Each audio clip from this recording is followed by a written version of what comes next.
السلام علیکم ګرانې مینوال زه فیضان ګلستان یو ځل بیا حاضر یم دوستانو تاسو په سایډ باندې به دا تصویر به کتلی وي دا چې دی نو مراد نوې ګاډۍ اخیستې دی ګاډۍ به ولې نه اخلي او په سټارټینګ کې چې دی نو تاسو په تمنیل باندې د مراد دا ګاډۍ هغه تصویر به کتلی وي نو دوستانو خبره به زه تاسو سره د مراد په باره کې به کومه د مراد د ګاډۍ په باره کې به کومه چې تاسو تر اوسه پورې زما یوټیوب چینل نه سبسکرایب کړی نو پلیز ځان سره زما یوټیوب چینل هم سبسکرایب کړئ او ورسره په خوا کې بل آیکن هم نو دوستانو مراد نوې ګاډۍ واخیستو هونډا سیویکس یې واخیستو 2022 ماډل نو ولې به نه اخلي خامخا به اخلي ولې چې هغې سره د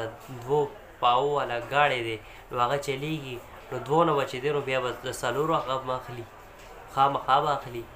نو د خبر کول مقصد دا دی مراد چې دی نو په دوبۍ کې دونه پیسه ګټلې ده دونه پیسه ګټلې ده مسافرو نه پیسې را غونډې کړي دي جمع کړي دي د فاطمه ګل په ډانس باندې نو یو مخکې ما ویډیو تاسو ته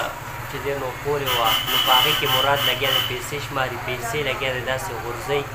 نو هغه ټولې پیسې د مسافرو ګټه وټه وه چې مسافر په پردیس کې ناست دي هغې چې دی نو خپل مزدوري کوي او بس دی چې ځي نو هلته کې بیا هغې په دی باندې پیسې شیندي غلطي د مسافرو ده چې څوک پرې پیسې شیندي ټول مسافر یو شان نشته دا هغه کسان زه یادوم چې چا په فاطمه ګل باندې پیسې لړه کړي دي ښه والا مال ورکړی دي نو هغه مال چې دی نو نن مراد ګاډۍ واخیستو هونډا سیویکس اخیستی دی 2022 ماډل تاسو ته ښه پته ده کم از کم چې دی نو 500 لک روپو ګاډۍ خو به وي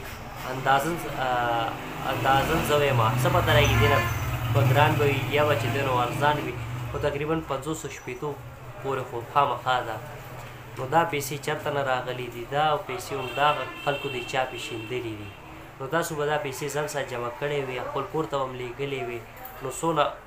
غټ کار به پې شوی وي ستاسو کورواله به هم خوشحاله وي خو بس تاسو چې دی نو ایله بیله په دې ډمانو باندې پیسې شیندلي دي دا ډمان لګیا دي عیاشیانې کوي د چا په پیسو باندې د هغه مسافرو په پیسو باندې چا پې پیسې شیندلې وي نو الله پاک د هغه مسافرو له هم هدایت ورکړي چې چا پیسې پې شیندلې وي نو الله پاک د دی له هم هدایت ورکړي چې دی چې دی نو خپل مزدوري وکړي محنت مزدوري وکړي او د حق والالو پیسې وګټي بس دوستانو زما دا میسج دا پیغام او مله خپل دوستانو سره شیر کوم که ویډیو کې ما نه څه غلطي شوي نو زه بخښنه غواړم انشاءالله ډېر ژر تاسو سره به یو نوي ویډیو کې به ملاقات کېږي د خپل ځان ډېر ډېر خیال ساتئ د لوی له پامه